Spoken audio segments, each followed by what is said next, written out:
Eu vou começar a corrigir a ficha 5, que era a ficha que tinha de lição de casa para hoje. Eu coloquei nessa tela 3 alternativas para você. E em silêncio você vai pensar qual você escolheria dessas daqui.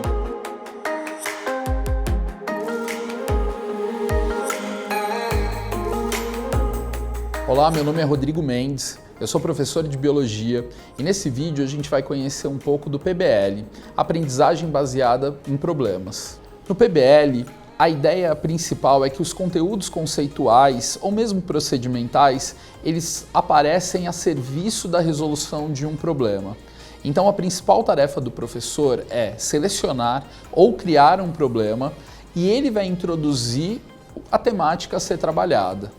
Os alunos vão identificar esse problema e vão estudar ou testar conhecimentos para tentar resolver esses problemas propostos. A gente vai olhar 2 situações de aprendizagem levemente distintas em que os alunos abordam os conhecimentos biológicos a partir de problemas. Mas em uma dessas abordagens, o conhecimento é mais mediado pelo professor, em outra é menos mediado pelo professor. Pessoal, alguém respondeu B? Assinalaria B? Tá. Eu vou pedir pro João. Você pode me contar, João, como você fez para responder a B? Primeiro, eu vi o primeiro período ali do trecho, então o crescimento populacional das renas entre 1944 e 1957 na ilha foi incrível, o que é verdade, porque eu acho que tinha 49 renas e foi para 1.350. Mas nada se compara ao período de 1957 e 1963, até aí eu vi que estava certo. E no segundo período o crescimento foi entre 7 e 8 vezes maior. E quando eu fui ver a minha ficha, no segundo período, se eu não me engano, teve um crescimento de 5.000 renas, por aí, acho que foi de 1.350 para 6.000. E então a gente pode ver que como no primeiro crescimento foi de 1.300 e o segundo foi de 5.000, 1.300 vezes 8 passa muito mais do que 5.000. Bruno, você vai concordar ou discordar do João? Não, Matheus, perdão. Eu iria discordar, não por questão de número, mas proporcionalmente. O crescimento de 1944 para 1957 foi maior. Você está falando proporcionalmente do quê? Que dado que o João parece não usar, que você gostaria de usar? De 29 para 1350, o número foi multiplicado 46 vezes e meia, mais ou menos. Mas já de 1350 para 6.000 foi 4 vezes e meia, aproximadamente. Matheus, eu queria que você contasse por que você fez isso. A conta a gente faz depois.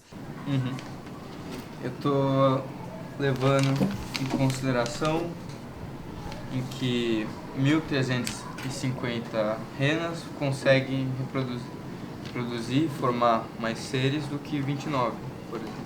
Como eu vou fazer essa conta para ficar evidente isso que a gente está conversando? Porque pode ser a sua opinião. Eu não sei. Que conta que você fez? Eu fiz 1.350 dividido por 29. Óbvio. Então você vai lá e pega o número inicial. E aqui, o que você fez? Eu fiz 6.000 dividido por 1.350. Todo mundo entendeu o que ele fez? Fala, João, o que você não gostou disso? Eu entendo e concordo com o Matheus, mas um negócio que eu percebi foi que o intervalo do primeiro período é bem maior do que o intervalo do segundo período. Que questão é essa, João? Explica de novo para a gente voltar. No primeiro período o que eu posso dizer? Intervalo, primeiro intervalo. No primeiro intervalo, a gente tem aí 13 anos. 13 anos de intervalo. E no segundo a gente só tem 6. Então, como a gente faz, João, para resolver esse problema que você apontou? Alguém resolveu com essa crítica que o João fez? Fala, Carol. Já passo, Edu. Era 46. No primeiro período era 46. Aí eu fiz dividido por 3, quanto elas fizeram. Então você está sugerindo que a gente divida esses valores, essas diferenças, pelo tempo. É isso? Na aula, eu escolho alguns alunos e peço para eles contarem como eles fizeram para resolver aquele problema.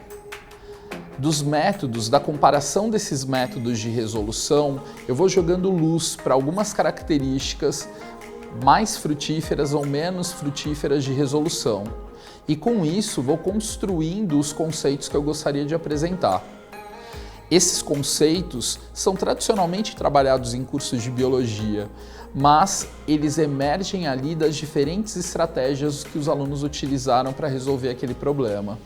É interessante que a minha tarefa é simplesmente contrastar essas estratégias já utilizadas pelos alunos e não apresentar inicialmente esses conceitos e falar assim, olha, agora use para resolver problemas. Não, eu primeiro dou o problema e depois formalizo esses conceitos que eles foram utilizando ao longo da aula. A taxa que o João tinha sugerido era 7 menos 2 dividido por um ano. Eu vou ter 5 indivíduos por ano. 15 indivíduos menos 10 dividido por 1, 5 indivíduos ao ano.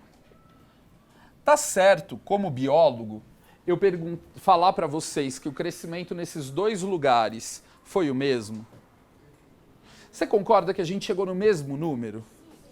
Mas essa matemática está mostrando para a gente uma coisa que a gente sabe que é verdadeira? Não está.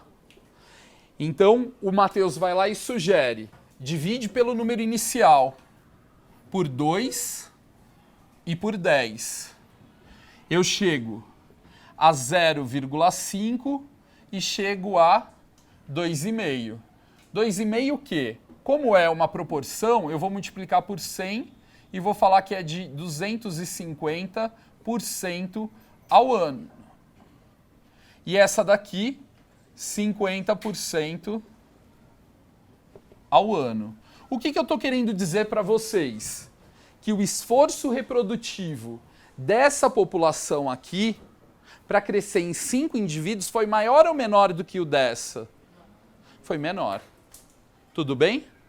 Crescimento populacional para a gente vai ser essa taxa de crescimento que leva em consideração o número inicial de indivíduos e o tempo que você está estudando. Porque senão você não está olhando um crescimento real dessa população. Você está vendo uma taxa ali, mas que não reflete bem o esforço reprodutivo dessa população. Tudo bem? Lembrando que o João usou uma conta, ele se criticou e colocou o tempo nessa conta. Então ele ensinou para a gente como calcular a taxa de crescimento bruto. O Henrique e a Carol falam, olha, a gente precisa colocar também a população inicial nessa conta. Então eles ensinam a gente a construir a taxa de crescimento relativo. A principal dificuldade do professor é escolher ou desenhar um bom problema, já que ele tem um papel estruturante da sequência de atividades que nós vamos ter. Primeiro, ele tem que motivar o aluno, tem que ser um problema que o aluno se sinta capaz de resolver. Não pode ser algo tão difícil que ele fala, olha, esse problema não é para mim. Ele vai se sentir engajado nessa discussão, porque ele percebe que ele pode participar dessa discussão, mas de alguma forma vai também perceber que tem lacunas de aprendizagem que ele precisa preencher. Então, no caso da primeira situação que a gente viu, as lacunas elas nem eram tão visíveis no próprio problema. Ele criou ali os métodos dele de resolução, mas durante a discussão em aula é que ficava visível uma lacuna ou outra. O aporte de conceitos feito pelo professor, ele vem para ajudar os alunos a solucionar o problema e não vem a revelia desses problemas, que é o que a gente faz tradicionalmente nas aulas. Despeja uma quantidade enorme de conteúdos e fala, um dia vocês vão usar isso para resolver problemas. Dessa forma que a gente faz, o problema vem antes, cria motivação e aí sim os alunos já o contextualizam para encaixar aqueles conceitos que estão sendo aprendidos. Eu posso fazer outra pergunta com esses mesmos dados, é a mesma tabela. Só que agora eu vou falar para você, Luigi, que eu tenho três populações diferentes de uma mesma espécie. O que eu estou querendo dizer com isso? Potencial biótico varia de uma para outra? Não. Qual dessas tem a menor resistência do meio? Você cresceu 45%, talvez. Tudo bem? Porque se o potencial de crescimento delas é o mesmo, por que essa está crescendo muito mais em termos relativos? Porque a resistência do meio para ela deve ser menor. Ficou claro? Aqui eu estou falando que é a mesma espécie, tá? Fala, André. Então, se você quiser saber qual o melhor potencial biótico e qual é a menor resistência do meio, você sempre vai usar a taxa de crescimento relativo. A gente sempre vai pensar o que tem que usar, mas parece que é mais informativo para a gente o relativo do que o bruto. Nessa situação de aprendizagem, especificamente, os alunos aprenderam como calcular algumas taxas de crescimento. Mas esse conhecimento não aparece relacionado com os anteriores. Então eu apresento um novo problema para eles em que eles vão utilizar esse conhecimento recentemente aprendido com conceitos anteriores, como de potencial biótico e resistência do meio. É como se ele aprendesse uma ferramenta e agora pudesse aplicar essas ferramentas para testar aprendizagens de conceitos ainda anteriores.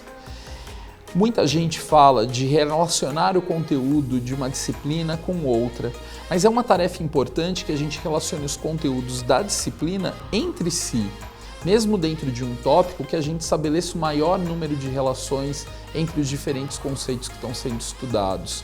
Isso faz com que aumente a probabilidade do aluno de fato aprender aquele conceito. Eu vou falar agora sobre a ficha 6 com vocês. Lembra que a ficha 6 é de lição de casa? Mas eu preciso contar para vocês o seguinte, existe um brinquedo chamado Triops que uma empresa quer vender. E aí você vai conhecer que brinquedo é esse, Julia, nesse texto. Durante a leitura desse texto, o que eu quero pedir para vocês é leia o texto tentando procurar aí qual é o problema que você vai ter para resolver. É um texto que te convida para resolver um problema. Só que você vai ter muitas informações nesse texto para resolver esse problema. Talvez você não conheça tudo o que precise conhecer para resolver esse problema. Por exemplo, pode ter um termo que você não conhece. Você está lendo lá o texto e fala, eu não sei o que significa isso. E isso parece ser muito importante para eu resolver esse problema. Então você vai tentar descobrir qual é o problema que vocês devem resolver e o que vocês precisariam saber que vocês não sabem para resolver esse problema. Faça a leitura agora para me responder essas perguntas.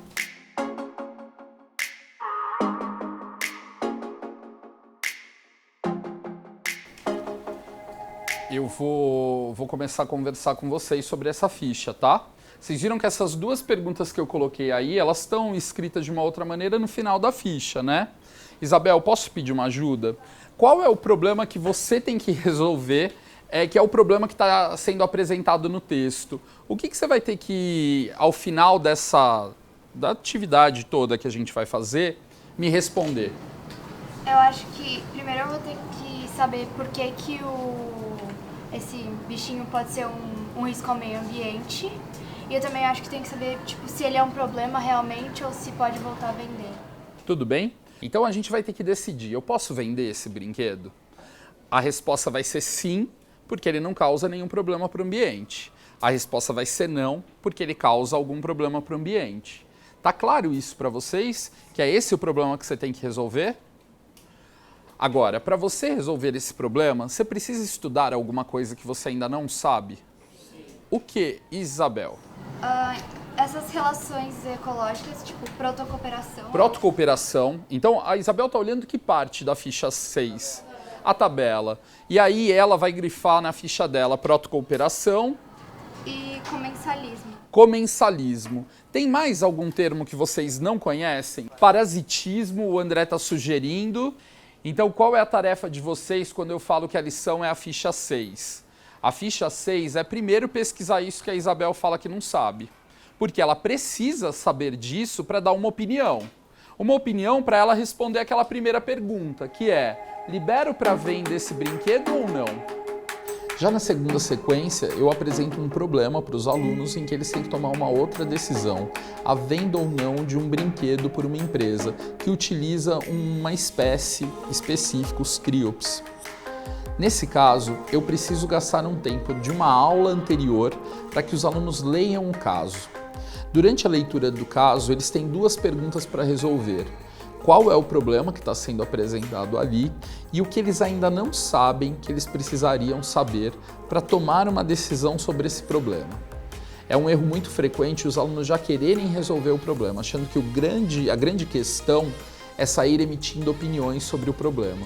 Mas na verdade eu preciso que eles tomem consciência desse problema e das lacunas de conhecimento que eles têm sobre aquele assunto para depois discutir o problema em si.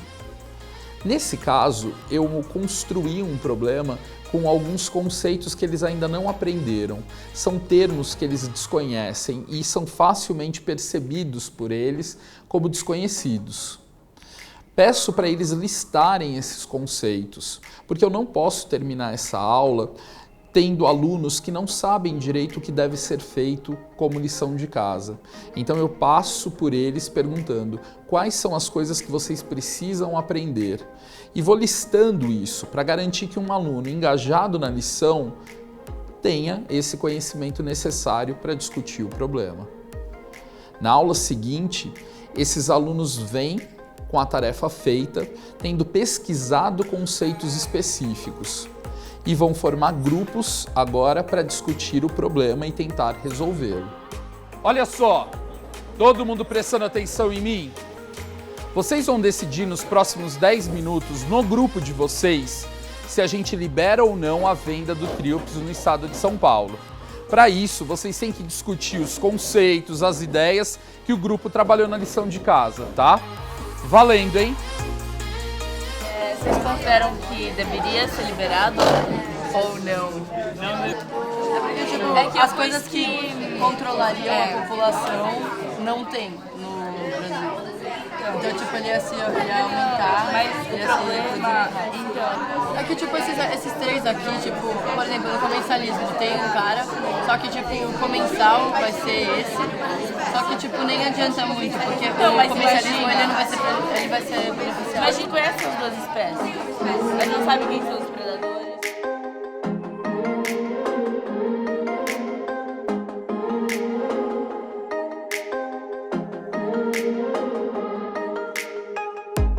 Uma das estratégias importantes para essa atividade de PBL é que os alunos possam debater sobre o caso, em que eles mobilizem o conhecimento adquirido por eles na resolução desse problema. Então eu crio grupos heterogêneos, nesse caso o critério foi de meninos e meninas, mas poderia ser qualquer critério, quanto mais aleatório melhor, para causar diversidade nos grupos, que eles possam debater as ideias e não simplesmente concordar com um colega e seguir a ideia dele. Nesses pequenos grupos, eles vão poder tirar dúvidas mais específicas sobre os conceitos estudados.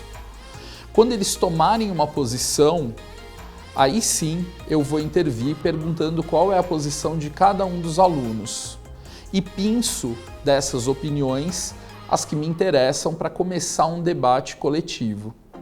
É interessante que o problema não tenha uma resposta simples, uma resposta correta, que ele tenha espaço para divergência. Se ele é um problema muito fechado, que tem uma resposta certa, é pouco provável que os alunos debatam, que eles consigam discutir utilizando a biologia para tomar a sua decisão. Bem, eu quero discutir o caso agora com vocês. A minha dúvida é, quem aqui acha que deve liberar a venda do Triops no Brasil? Pode levantar a mão. Quem acha que deve proibir a venda desse animal aqui no Brasil? Tá bom. Obrigado. Patrick, por que você acha que a venda dele deve ser liberada? Eu acho que não faria muita diferença, porque as únicas coisas que seriam tipo, problemáticas ao meio ambiente, tipo, as espécies que ele causaria algum problema, não tem em São Paulo, não são encontrados em São Paulo. E além disso, por ele ser um animal muito sensível e não tem a resistência do meio é muito forte em relação a ele, ele ia morrer. Eu vi que você falou das outras espécies, né? Então você está fazendo referência a essa tabela que está aí na ficha de vocês. Você pode me ajudar a ler essa tabela? O que você está enxergando aqui que faz essa relação ser mais ou menos impactante para o ambiente? Por exemplo, a primeira espécie tem a protocooperação, que é relação ecológica harmônica. Então, Calma lá. Protocooperação é uma relação ecológica harmônica. O que você quer dizer com isso? É que não, tipo, se essa espécie, quando ela entrar em relação com o tríops, ela não vai causar nenhum prejuízo para nenhuma das duas espécies, ou seja, nenhuma vai tipo acabar, nenhuma vai como que é a palavra? Nenhuma vai ser prejudicada. Nenhuma vai ser prejudicada. Deixa eu te perguntar uma coisa, Patrick. Eu posso ter uma relação com uma outra espécie que é indiferente para os dois. Isso é uma protocooperação? Não. Não vai prejudicar ninguém. Mas é que não vai ser uma relação boa. Não vai Então, trazer quando benefício você fala pras duas. boa, você está falando que tem que ocorrer benefício para as duas espécies. Então, essa seria uma relação de protocooperação, tá? Maria Vitória, faz você, então, a crítica. É que essa espécie, ela tá beneficiando essas três aqui, e a gente não conhece as características dessas três espécies. Então, por exemplo, se essa espécie, ela se alimenta, por exemplo, a primeira espécie ali, que tá ali, ela se alimenta muito de determinado alimento. E aí ela pode acabar, por exemplo, extinguindo um alimento, porque ela vai estar se beneficiando dessa outra espécie, que é o tríope, que a gente liberou, e daí estaria causando prejuízo ao ecossistema. E Vou só destacar esse seu argumento, tá? Para ver se todo mundo entendeu, né, Matheus? A Maria Vitória está insistindo que beneficiar espécies nativas não é necessariamente bom, como o Patrick defende. Ela está falando que dependendo do que essas espécies nativas fazem, eu posso desequilibrar o ecossistema. Foi isso que você disse, Maria Vitória, ou eu que interpretei errado? Sim, foi isso. Tudo bem? Todo mundo consegue enxergar isso aqui? Durante a discussão coletiva, eu tenho que ter um foco muito peculiar, que é nos conceitos que eu quero que os alunos aprendam. Então aqui, nesse caso de relações ecológicas, eu preciso que todos tenham um conceito de amensalismo, comensalismo. Então eu vou jogando luz. Toda vez que um aluno fala algum desses conceitos, eu pergunto, o que você entendeu disso? E aí ele vai verbalizar, vai conceitualizar esse termo. Nessa hora, eu poderia já corrigi-lo e já falar se está certo ou está errado. Mas uma maneira de aumentar o engajamento dos alunos é jogar essa pergunta, se o aluno está correto ou não, para os demais e deixar que os próprios alunos comecem a corrigi-los. Essa é uma estratégia levemente mais demorada, mas que aumenta o engajamento dos alunos e aumenta o grau de atenção deles na discussão. Ele percebe que não basta prestar atenção no professor, mas eu tenho que prestar atenção no debate coletivo para garantir que eu estou aprendendo o que é necessário aprender em biologia. Nesse problema específico dos tríops, a gente tem até uma solução mais ou menos comum, que é percebida pela maioria dos alunos, mas isso não é necessário para um problema ser bom para uma aula de PBL. Eu poderia ter uma diversidade de respostas ali. Agora, na questão conceitual das relações ecológicas, eu preciso que todos os alunos aprendam aquelas relações ecológicas que eu tenho interesse. Eu poderia ter dado uma aula expositiva apresentando todos os conceitos e pedir para os alunos aplicarem depois em exercícios. Nesse caso, eu apresento o problema e, para resolver o problema, eles devem estudar esses conceitos específicos em livros, sites, em diferentes fontes. Na aula, eu preciso garantir que estamos falando todos a mesma coisa. Nas próximas aulas, eu vou precisar dar muitos exercícios para eles aplicarem e verificarem se o que eles aprenderam está sendo suficiente. Mas para o debate, se eu passei por essas definições, formalizei com a participação dos alunos, eu posso encerrar a discussão do problema.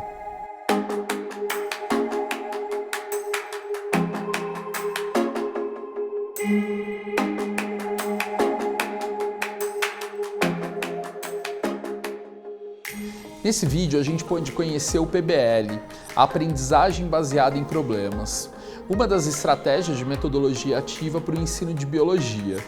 As metodologias ativas, elas aumentam o engajamento dos alunos na aula. É muito interessante observar a sala de aula toda falando biologia, discutindo biologia. Do ponto de vista do professor, o meu trabalho acaba sendo muito mais de mediar essas aprendizagens, construir situações de aprendizagem centradas nos alunos, do que transmitir esse conhecimento. Em contrapartida, você percebe que os alunos se engajam muito mais, percebem a aplicação desses conteúdos de uma maneira bem mais orgânica e menos escolarizada, como, olha, esse conhecimento só serve para resolver problemas escolares. Acaba assumindo aquele tipo de pergunta: por que eu estou estudando isso? Para resolver um problema, para conversar com seus amigos, para emitir uma opinião. Então essas estratégias apresentadas nessa sequência de vídeos, elas favorecem a interação entre os alunos e o uso do conhecimento biológico para a resolução de problemas do mundo, problemas reais. Queria agradecer a atenção de vocês, foi um prazer discutir um pouco dessas estratégias didáticas e a gente se encontra numa outra oportunidade. Um abraço.